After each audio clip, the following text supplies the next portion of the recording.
Tania, doctor Zubaidur রহমানের যে গাড়িবহর সেটি কিন্তু ইতিমধ্যেই 300 ফিটে প্রবেশ করেছে এবং 300 ফিট হয়ে বসুন্ধরা আবাসিক এলাকায় যে এবার কেয়ার হাসপাতাল সেখানেই প্রবেশ করবে। আমরা গাড়িবহরের সাথেই রয়েছি এবং আপনি দেখছেন যে রেঞ্জ রোভার নীল কালারের যে গাড়িটি রয়েছে সেই গাড়িতে রয়েছেন মিস জুবাইদুর রহমান এবং তার সাথে বিএনপির সিনিয়র নেতৃবৃন্দ রয়েছেন।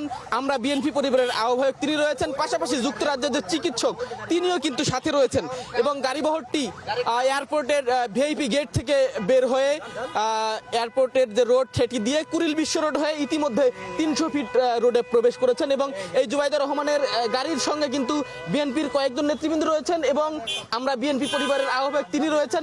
যুক্তরাজ্যের চিকিৎসক তিনি কিন্তু জুবাইদুর রহমানকে বিমানবন্দরের ভিতরেই স্বাগত জানিয়েছেন এবং তিনিও কিন্তু সঙ্গে রয়েছেন। এইখান থেকে জুবাইদুর রহমান প্রথমে এভার কেয়ার হাসপাতালে তিনি বেগম জিয়াকে সবার আগে দেখবেন এবং সেখানে গিয়ে তিনি সরাসরি আসলে তার যে শারীরিক পরিস্থিতি সেটি পর্যবেক্ষণ করবেন। আপনি জানেন লন্ডনে থেকেও কিন্তু এই তারেক রহমানের স্ত্রী ডাক্তার জুবাইদুর রহমান তিনি বেগম জিয়ার শারীরিক অবস্থা সেখান থেকেই পর্যবেক্ষণ করছিলেন এবং নানা দিক নির্দেশনা কিন্তু দিয়ে রাখছিলেন। সেটি এখন সরাসরি এসে তিনি আবারও ভালোভাবে সেটি পর্যবেক্ষণ করবেন কি অবস্থায় আছেন এবং বেগম জিয়ার সঙ্গে লন্ডনে যাবার কথা রয়েছে। এই বেগম জিয়ার যে দুই পুত্রবধূ তাদের দুজনেই যাবার কথা রয়েছে, সাথে আরও বেগম জিয়া সহ মোট 18 জন তারা কাতার আমিরের যে এয়ার অ্যাম্বুলেন্স সেটিতে করে রওনা দেবার কথা রয়েছে। মির্জা ফখরুল ইসলাম আলমগীর তিনি যেটি জানিয়েছেন যে আগামীকালকে কাতারের আমিরের সেই এয়ার অ্যাম্বুলেন্সটি বাংলাদেশে আসার কথা রয়েছে। এরপরে রোববার নাগাদ বেগম জিয়া সহ 18 জনের একটি দল তারা লন্ডনের চিকিৎসার উদ্দেশ্যে রওনা করবেন। এখন পর্যন্ত এই ডাক্তার জুবাইদুর রহমানের গাড়িবহরটি 300 ফিট রাস্তার মধ্যে রয়েছে। 300 ফিট দিয়ে সামনেই যে বসুন্ধরার রাস্তা রয়েছে সেটি দিয়ে তারা আসলে এভার কেয়ার হাসপাতালে প্রবেশ করবেন।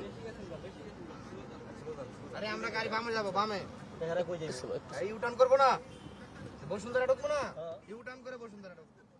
বসুন্ধরা যে ইন্টারন্যাশনাল কনভেনশন সেন্টার রয়েছে সেটির সামনে আমরা রয়েছি।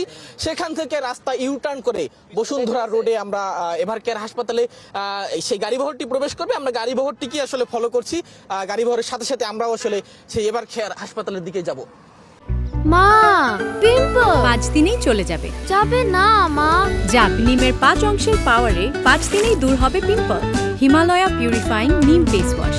গত 23শে নভেম্বর থেকে এভার কেয়ার হাসপাতালে ভর্তি রয়েছেন 3 বারের সফল প্রধানমন্ত্রী এবং আপসী নেত্রী যাকে বলা হয় বেগম খালেদা জিয়া। নানা চড়াই উতরাইয়ের পর কিন্তু বেগম জিয়াকে আসলে লন্ডনে চিকিৎসার জন্য নেওয়া হবে। এই খবরটি শোনার পর কিন্তু বিএনপি এবং অঙ্গ সংগঠনের যারা নেতাকর্মী রয়েছেন তাদের মধ্যে স্বস্তি ফিরে এসেছে। বেশ কয়েকদিন ধরেই আসলে বিএনপি চেয়ারপারসনের শারীরিক কন্ডিশন অপরিবর্তিত রয়েছে, তবে তাকে চিকিৎসার জন্য নিয়ে যাওয়া হবে এই খবরটি আসলে স্বস্তির। নেতাকর্মীরা যেটি বলছেন যে তিনি চিকিৎসার জন্য দেশের বাইরে যেতে পারবেন এই খবরটি তাদেরকে স্বস্তি দিচ্ছে। তিনি লন্ডনের চিকিৎসা নিয়ে আবারও সুস্থ হয়ে দেশে ফিরে আসবেন সেই প্রত্যাশা সকলে করছেন।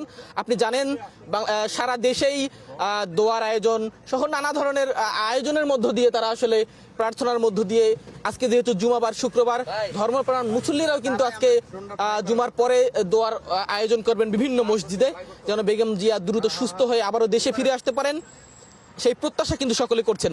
আমরা দেখেছি এয়ারপোর্টের আশেপাশেও কিন্তু বিএনপির নেতাকর্মীরা তারা ভিড় জমিয়েছিলেন কিছুটা, তবে নেতাকর্মীদের নির্দেশনা মেনে খুব বেশি উপচে পড়া ভিড় তারা করেননি এবং যেন ডাক্তার জুবাইদুর রহমান এয়ারপোর্ট থেকে নির্বিঘ্নে এবার কেয়ার হাসপাতালে পৌঁছতে পারেন সেই ব্যবস্থা কিন্তু নেওয়া হয়েছে। আইন শৃঙ্খলা রক্ষা বাহিনী তারাও নিরাপত্তা রক্ষার্থে তারাও কিন্তু গাড়িবহরের সঙ্গে রয়েছেন। এই মুহূর্তে বসুন্ধরা ইন্টারন্যাশনাল কনভেনশন সেন্টার সেটির সামনে দিয়ে ইউটার্ন করে গাড়ি কিন্তু আবারও আমরা বসুন্ধরা রোডের দিকে যাচ্ছি। বাংলাদেশের রাজনীতিতে আপসী নেত্রী হিসেবে পরিচিত বেগম খালেদা জিয়া 3 বারের সফল প্রধানমন্ত্রী, তার অসুস্থতায় কিন্তু দেশের রাজনীতিতেও এক প্রকার স্থবিরতা নেমে এসেছে। দেশের রাজনীতিবিদ সহ যেহেতু তিনি দেশের সফল 3 বারের প্রধানমন্ত্রী, বিভিন্ন দেশের অনেকেই কিন্তু তার শারীরিক অসুস্থতার খবরে তার খোঁজ খবর নিয়েছেন। তিনি সুস্থ হয়ে ফিরবেন সেই কামনা কিন্তু দেশের সব ধরনের রাজনীতিবিদরা করছেন এবং বিএনপি এবং অঙ্গ সংগঠনের যত নেতাকর্মী রয়েছেন সকলেই কিন্তু প্রত্যাশা করছেন দ্রুত সময়ে তিনি সুস্থ হয়ে আবারও দেশে ফিরবেন, দেশের রাজনীতিতে তিনি আবারও সক্রিয় হবেন সেই প্রত্যাশা সকলের মধ্যেই রয়েছে। কাতারের আমিরের যে এয়ার অ্যাম্বুলেন্স, সেই এয়ার অ্যাম্বুলেন্সে করে কিন্তু তার লন্ডন যাবার কথা রয়েছে। যদিও সেই এয়ার অ্যাম্বুলেন্সটি আজকে আসার কথা ছিল, যান্ত্রিক ত্রুটির কারণে সেটি বিলম্ব হচ্ছে।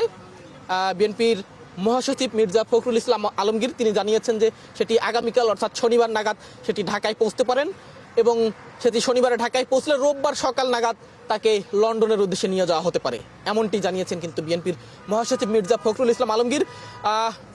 এই বিএনপি চেয়ারপারসনের অসুস্থতার খবরে কিন্তু তার যে পুত্রবধূ ডাক্তার জুবাইদা রহমান তিনি লন্ডনে থেকেই খোঁজখবর রাখছিলেন। তিনি এখন সরাসরি দেশে এসে আবারও তার শারীরিক অবস্থার পর্যবেক্ষণ করবেন এবং তার সঙ্গে থেকেই তাকে যেহেতু দেশের বাইরে নেওয়ার জন্য শারীরিক যে সুস্থতা থাকা প্রয়োজন, যতটুকু স্টেবিলিটি থাকা প্রয়োজন সেটি তিনি পর্যবেক্ষণ করবেন এবং তিনি সাথে থেকেই বেগম জিয়াকে লন্ডনে নিয়ে চিকিৎসা করিয়ে আবারও হয়তো দেশে ফিরিয়ে নিয়ে আসবেন, এমনটাই প্রত্যাশা দেশের সকল মানুষেরই এবং বিএনপি সহ সকল নেতাকর্মীদেরই কিন্তু সেটি রয়েছে।